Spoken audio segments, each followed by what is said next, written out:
बिस्मिल्लाहिर्रहमानिर्रहीम। आज का हमारा टॉपिक है फाइब्रॉइड्स। तो हम लोग देखते हैं फाइब्रॉइड्स क्या है। फाइब्रॉइड्स जो हैं इनको हम यूटेराइन फाइब्रॉइड्स भी कहते हैं, क्योंकि ये यूट्रस में आमतौर पर डेवलप होते हैं। ये नॉन कैंसरस ग्रोथ्स होती हैं। आपकी जो यूट्रस है ना, उसके अंदर इस तरह के लंप्स बनना स्टार्ट हो जाते हैं। और ये जो लंप्स है ना, इनको हम लोग कैंसरस नहीं कह सकते। ये ऐसे आउट ग्रोथ स्टार्ट हो जाती है, अंदर ही कोई आपका म्यूकस स्टोर हो जाता है, सेल्स की ग्रोथ होना शुरू हो जाती है।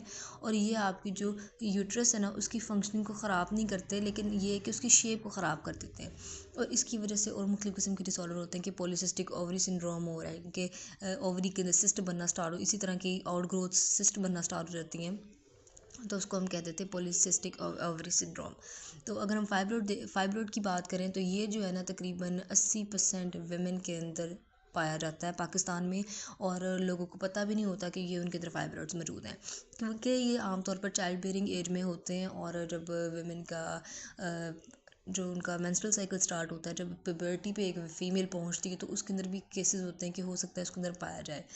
इसकी सबसे बड़ी रीज़न होती है हाई कार्ब डाइट, कि अगर आपकी डाइट में कार्बोहाइड्रेट्स बहुत ज़्यादा है। अगर आप कार्बोहाइड्रेट्स जो हैं उनका बहुत ज़्यादा इस्तेमाल कर रहे हैं, एक्सेसिव यूज़ कर रहे हैं, आपकी डाइट में प्रोसेस्ड फूड का इंटेक बहुत ज़्यादा है, आप अल्ट्रा प्रोसेस्ड फूड खा रहे हैं, तो ऑब्वियसली आप अपनी बॉडी के साथ जो है वो अच्छा नहीं कर रहे, और आपको इस तरह के चांसेस होते हैं। वुमेंस के अंदर इसकी वजह से एस्ट्रोजन डोमिनेंस भी हो जाती है, यानी कि उनके अंदर एस्ट्रोजन लेवल जो है वो बहुत ज़्यादा हो जाता है।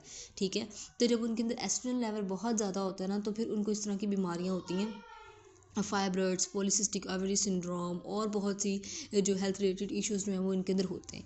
और अगर आप कार्बोहाइड्रेट का यूज़ ज़्यादा करते हैं, तो आप देखें कि आपकी बॉडी में डेफिशिएंसीज भी हो जाती है। जिंक डेफिशिएंसी है, विटामिन B1 डेफिशिएंसी है, मैग्नीशियम डेफिशिएंसी, इस तरह की डेफिशिएंसीज भी आपकी बॉडी के अंदर जो है वो होना स्टार्ट हो जाती हैं। तो अपनी डाइट में इन चीज़ों को कम इस्तेमाल करें, और फ्रूट्स एंड वेजिटेबल्स का यूज़ ज़्यादा करें, और वो चीज़ें अपनी डाइट में शामिल करें जो कि आपकी फाइब्रॉइड्स जो हैं उनको बढ़ाती हैं। ठीक है, उन आउट ग्रोथ को बढ़ाती हैं। ये आउट ग्रोथ एक स्मॉल सीड से लेके, एक ग्रेन से लेके एक बास्केट बॉल तक इसकी जो ग्रोथ है वो हो सकती है। एक बास्केट बॉल देख सकते हैं आप कितना होता है, तो ये उसकी ग्रोथ तक भी जा सकती है। कौन से आपने फूड्स अवॉइड करने फाइब्रॉइड्स के लिए, वो हैं चीज़, सोया एंड फ्लैक्स सीड्स। और आपने कार्बोहाइड्रेट्स को इसका एक्सेस इंटेक नहीं करना, और इसके साथ साथ डेयरी आपने अवॉइड करनी है, क्योंकि ये जो डेयरी हम लोग कुछ हमारे जो मिल्क्स हैं, ख़ास तौर पे पैकेजिंग मिल्क्स जो होते हैं, जो पैकेट में दूध आते हैं, आपने उनको इस्तेमाल नहीं करना, क्योंकि इनके अंदर हार्मोनल लेवल बहुत ज़्यादा होता है, हार्मोन्स की एक्सेस होती है, तो इसलिए आपने उसको यूज़ नहीं करना। लेकिन जो दूसरा दूध आता है, जो जो लोग खुला दूध इस्तेमाल करते हैं, वो नो डाउट कि हमारी बोन्स के लिए और ग्रोइंग फीमेल के लिए बहुत अच्छा है, लेकिन उसका एक्सेस इस्तेमाल ना करें, क्योंकि उसके अंदर हार्मोनल लेवल जो है, वो हार्मोन्स जो हैं वो बहुत ज़्यादा होते हैं।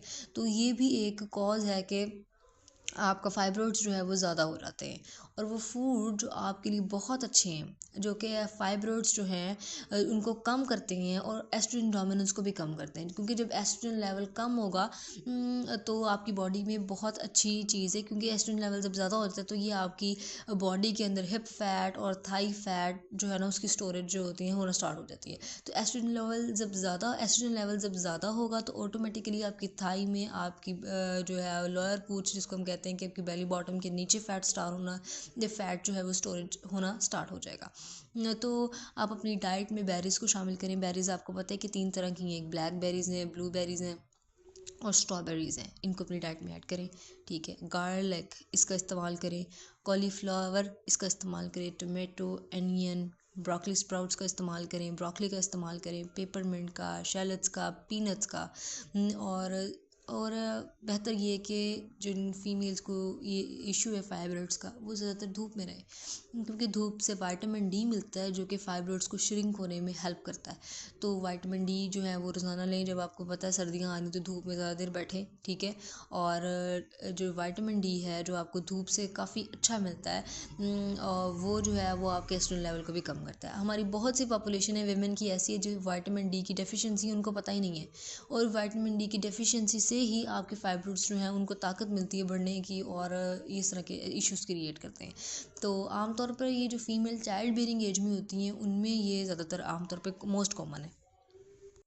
आप इनको अपनी डाइट में शामिल करें, तो आप देखेंगे कि आपके फाइब्रॉइड्स और आपका जो एस्ट्रोजन डोमिनेंस है वो आपके जो हार्मोन है वो हार्मोन्स जो हैं वो आपके बैलेंस में आ जाएंगे।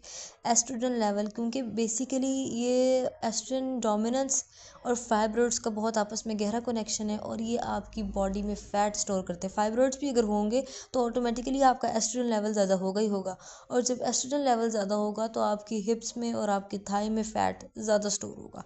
तो ऑटोमेटिकली आप देखेंगे जब आप इन वेजीज़ को अपनी डाइट में शामिल करेंगे तो ये आपके अंदर चेंजेस लाएंगी, और आप देखेंगे अपनी बॉडी शेप को कि आपकी बॉडी किस तरह जो है वो शेप में आ रही है और डी शेप होने से बच रही है, और आपकी डाइट में भी तब्दीली आएगी तो आपकी बॉडी में तब्दीली आएगी, आपकी हेल्थ में तब्दीली आएगी। तो आज के लिए इतना ही। अल्लाह हाफिज़।